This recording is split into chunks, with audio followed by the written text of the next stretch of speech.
Today, a doubleheader. Two amazing pixel art run and gun games.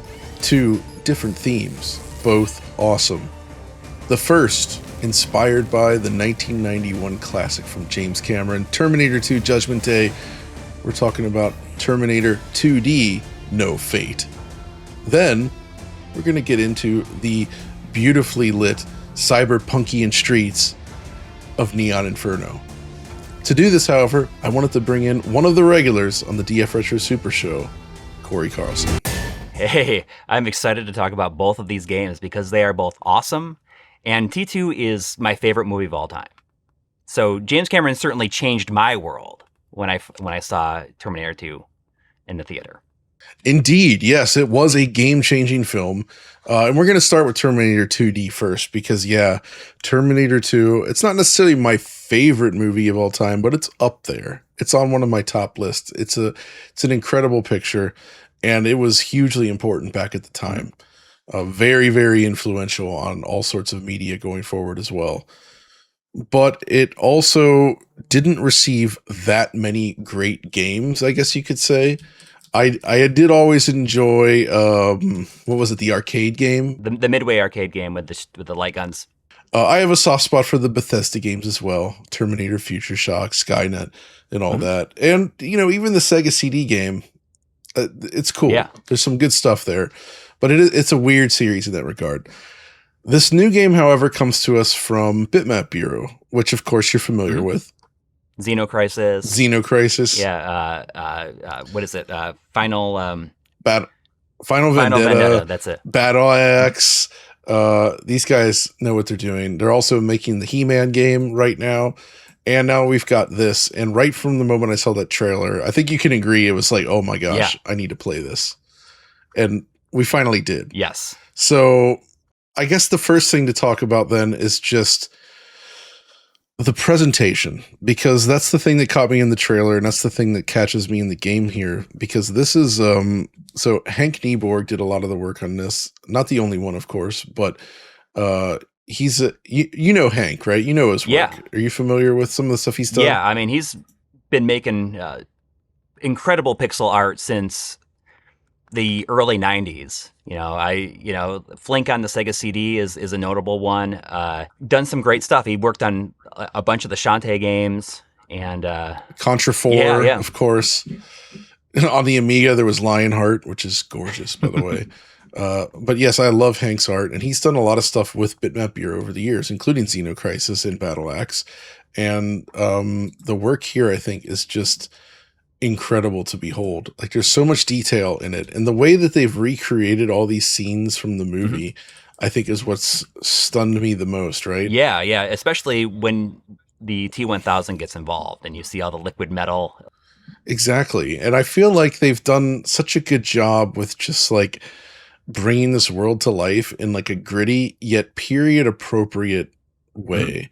Like, at its core, this does feel like a 16-bit era game. Yeah. Like, aside from being widescreen, I could see this being released in like an arcade format or something around this time. Like, it doesn't actually feel like a 2025 game, and I mean that in the best way. Like, it feels authentic to the time, which is something that Bitmap Bureau is really, really good at, I would say. Yeah, it really wears that period on its sleeve. Just saying, like, this is what it is. We're going to go all in, and it really feels like a spiritual successor to that Sega CD game, that they looked at that and said, how would we make a sequel to that?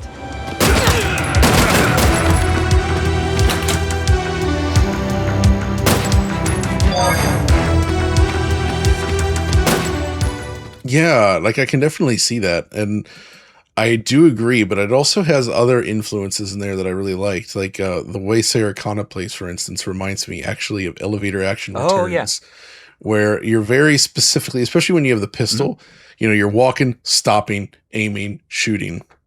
It has like a rhythm to it that's very akin to that. There's a little bit more like platforming and stuff in here, of course. Right. But the basics of like combat and the way the game works, it really does feel like that. But then some of the other stages, it gets a bit more Contra, Metal Sluggy, where you're just like running and gunning with huge weapons and big bosses. And then they mix things up, like with the bar fight with Arnold. Yeah. Where you're playing Naked Arnold, and it turns into a brawler where you can walk in and out of the scene and everything. Yeah, you can grab the bikers and throw them across the bar, and I like the smaller character sizes too. In that scene, it just like they're just animated so smoothly. It has a lot of impact, and I would totally play a full game like that. The life system for that section especially really tickled me, because obviously nobody in that bar is going to be able to defeat the Terminator, right? Like, it ain't happening. So instead, they add a timer. Mm-hmm. And so by getting hit, you're essentially losing time until you game over. And the idea, I guess, would be that he ran out of time, and the T-1000 wins. You know what I mean? He gets to him first, and that's it. So mission over. Yep. And so, like, that's a really fun way to sort of explain that, I think. Yeah. I mean, I really love that scene, especially because it has film appropriate music.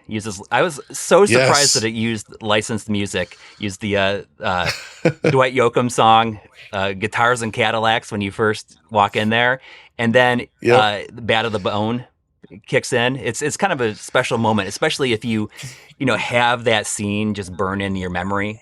Like me, I was like, I can't believe they did it, because you can kind of hear it when you're outside the bar, and as soon as you walk in, it's like barrel, and it just it has that twangy guitar, and it's like, I can't believe that they went all in and licensed this music for the game.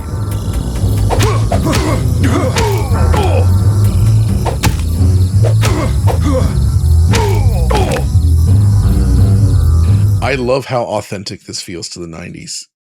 But it's like taken up to the next level. It's just like the quality of the art and the shading. Like the guys that worked on this, I mean, obviously Hank, especially, he's been around doing this for a long time, but it really understands just composition, color usage, shading.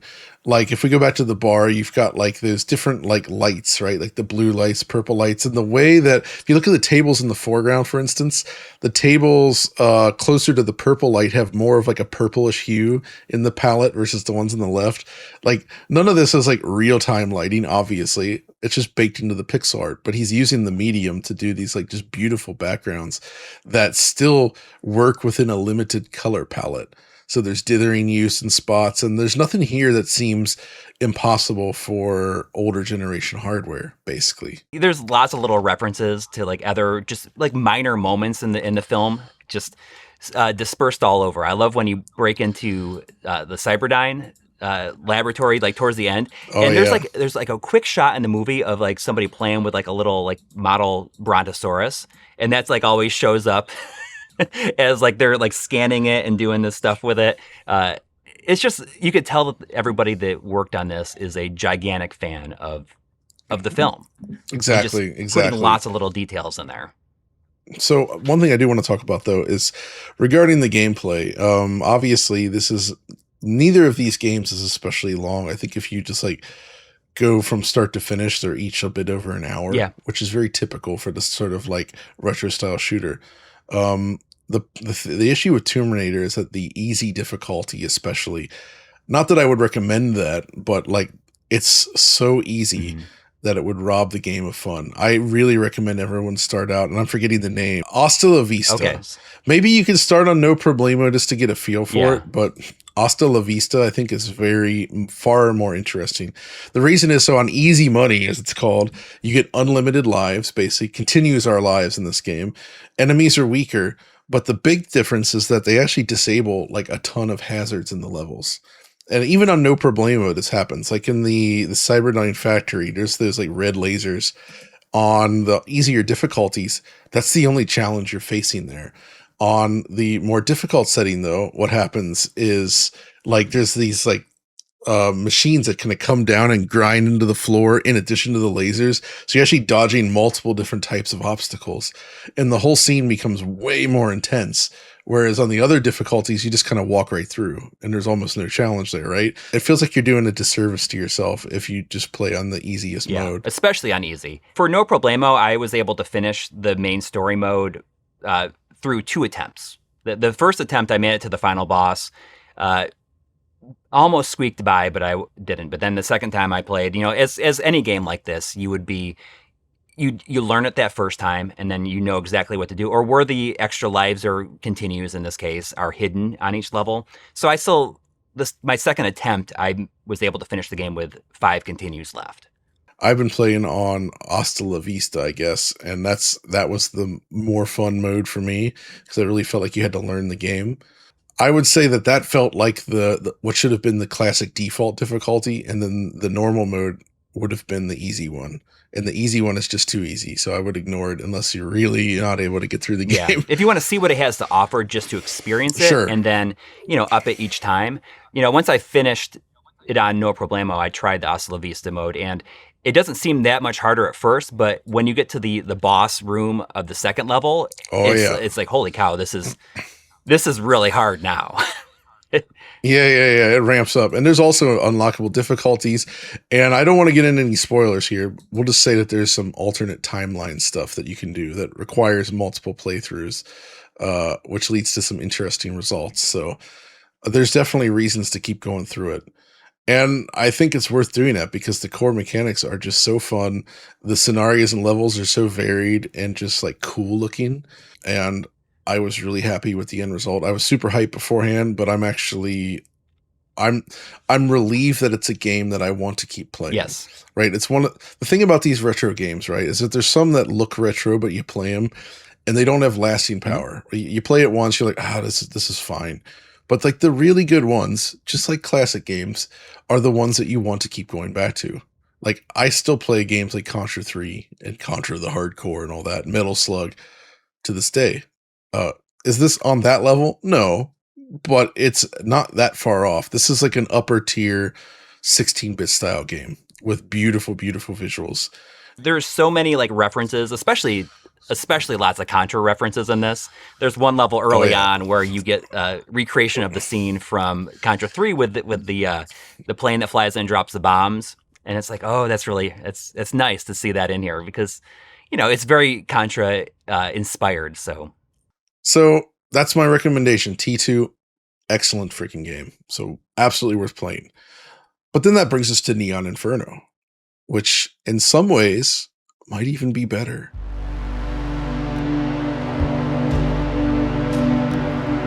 But this is actually from a relatively inexperienced team. They did a game called Steel Assault some years ago, which I really liked. I thought it was awesome.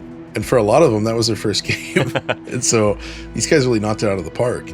And Neon Inferno, I think, is actually better. Oh, yeah. Both games have these awesome attract modes, kind of like the intro stuff that they do with 2D graphics that I'm such a fan of. It's so like of the era, and like they're both awesome. So do watch the attract modes. So the first thing is that you get to choose between a lady character or Jin Kazama from Tekken. Let's be honest. It is so close. It's Jin Kazama with a cigarette. That's it. Yeah, that's what it is. It's Jin Kazama with a cigarette, right? So you pick one of them, and then you dive in. The initial part, you're just running and gunning, right? And it feels like a typical 2D run and gun. Also like the future segments from T2. But then there's a point where there's a police car in front of you, and you realize if you hold R1, you fire into the background. Mm-hmm. And suddenly it plays. So my first thought was like, oh, shoot, this is like Wild Guns, but also with normal run and gun. So you're able to seamlessly transition between normal 2D play as well as background shooting and dodging, very much like Wild Guns. But then you also reminded me of the Mark Cerny special, Sega Genesis game, Dick Tracy. Mm-hmm. Wild Guns, you're always firing into the background. It's third person, into the background all the time. But Dick Tracy goes back and forth, where you'll get some enemies in the background and you'll pull out your Tommy gun and shoot at them. So I like that mechanic. And they also do a vehicle stage, and T2 does as well, actually. Yeah. In Neon Inferno, though, you actually can dodge between the two lanes as well as fire in and out of the background. So it still kind of controls like normal, but you're like dodging cars as they come down the highway while also taking out enemies riding up on you, which is pretty fun. But so like there's a bunch of different bits of gameplay in there where it feels like a multitude of these like retro inspired action games all coming together. There's one scene that I really loved. Did you get to the concert scene where you got like that huge crowd in the background, and there's so much happening, there's not actually that many enemies, but like just like the chaos of the dude DJ in the background like this, and you're hanging from like the lights or the rafters, like firing, and there's like crowds just running everywhere. They'll push you out of the way bonkers and stuff if you fall down there. And there's so many scenes like this. It's loaded with atmosphere. And one of the coolest things they did is this is still a 2D pixel art game. There's a ton of frames of animation and crazy stuff going on. But they really put a lot of effort into fake lighting. Yeah. Or maybe even real lighting to some so the characters themselves already have drawn into them like flashes of light, like muzzle flash. That's just part of the sprite. But you also notice when you walk by certain like fake light sources in the environment, you actually see big shadows cast and all kinds of like weird lighting effects and tricks and like glowing neon bits, and there's so much stuff happening with the color and the lighting that makes it end up feel like it's like a massively more dynamic take on pixel art action. Yeah. And unlike T2, which does feel like a game that would work on a 16-bit console if adapted, this does feel like it's beyond that. Like this is like taking pixel art stuff and like doing stuff that you couldn't do on older platforms. I mean, maybe as of the PS2 era, maybe, but before that, no chance. You know, the way the gameplay changes up, you know, you even have stuff you can hang from overhangs, and you know, there's a double jump, a dodge. There's all kinds of. There's like a weapon. What is it? Like a parry, but like where you can hit the shot back and like like reflect it back with a knife. And then if you hold down the button to do that, it makes it so that you can aim the shot, or you can aim it into the background, and that's really comes into play later on in the game as you get close to the end, where you got to really look out for those green bullets to knock them into the background or into other enemies, and there's a very much a rhythm to it. And those bullets, by the way, also project light. Like when you see the green bullets, red bullets traveling across the screen, actually lights up the scene in a way that looks really cool. Both of these games together have just some of the best like pixel art graphics I think I've seen. Yeah. Like possibly ever. Like they're really, really good looking. Like this is the kind of stuff I would have dreamt of back in the 90s. There's a lot of gorgeous pixel art games out there today, no doubt. But like just Hank, of course, is a pro and always does amazing work. But this newer team that did Steel Assault and Neon Inferno, like the talent on display is immense. And the jump from Steel Assault to this is crazy, because Steel Assault, for all intents and purposes, felt like a Game Boy Advance game. It almost looked like it would be at home on the Game Boy Advance. But this is just so far beyond it. Not only does this look better, but it's got a much more interesting gameplay rhythm to it overall. It feels more refined, more complete. Like they really figured out what they're doing and they nailed it. It says a lot just how good Retroware has been with their whole publishing endeavor. And I think between this and Iron Meat, and you had mentioned Prison City, which I've never played, but you say that it's incredible. Man, it's incredible. Yeah. Retroware, these guys hitting out of the park with these games. Yeah. Like really, there's just so much good stuff coming out of them. They're really picking the right stuff to publish. Yeah. Yeah. I do want to mention the soundtrack in Neon Inferno. It's a great... Both of them, actually. Yeah, both games have incredible soundtracks. But in particular, Neon Inferno has this one synthwave vocal track that plays in the first half of a level. And it's so good. Man. It is so good. And it's so rare to hear a piece of music like that in a game like this. And it really goes all in on the mood.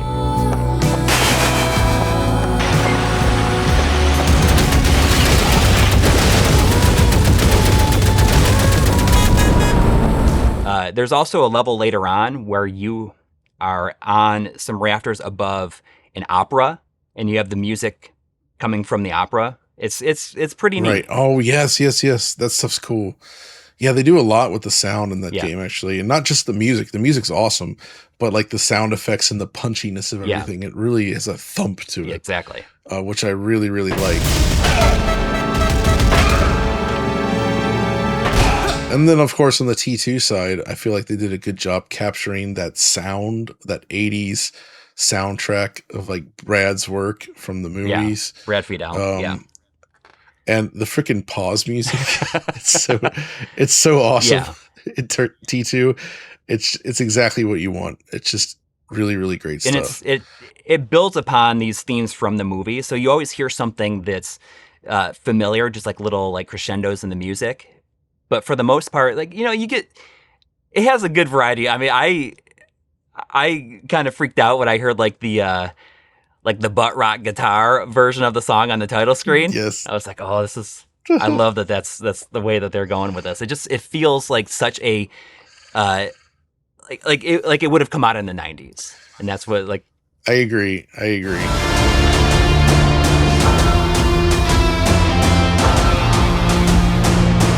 So yeah, I mean, that's kind of it then. Like, we're doing this video because both of these games just kind of came in here and absolutely impressed us both. They're just beautiful, fun, and really show that this style of game, both ones that aspire to be something a little bit newer and those that like look to the past, they can both be equally interesting and exciting still today. So like, I'm happy to see pixel art as a medium remains alive and well to this day, and definitely So, deserve all the attention that they're getting. Absolutely, without a doubt. Like if you enjoyed any of other Retroware's other games, enjoyed games like Hunt Down, which is another one I love, stuff like that, you've got to give this one a shot. Yeah. Both of them actually, really, really great stuff. So, all right. That's going to do it though, I think, for this video. So thanks for joining me, Corey. Yeah, absolutely. And we're trying to sort of bring in the DF Retro Super Show guys to try to do some smaller videos like this and sometimes try to cover off games that maybe don't always fit in on the regular DF side. And so let us know what you think. Yeah. And that's going to do it for this video though. So we'll see you next time. Take care.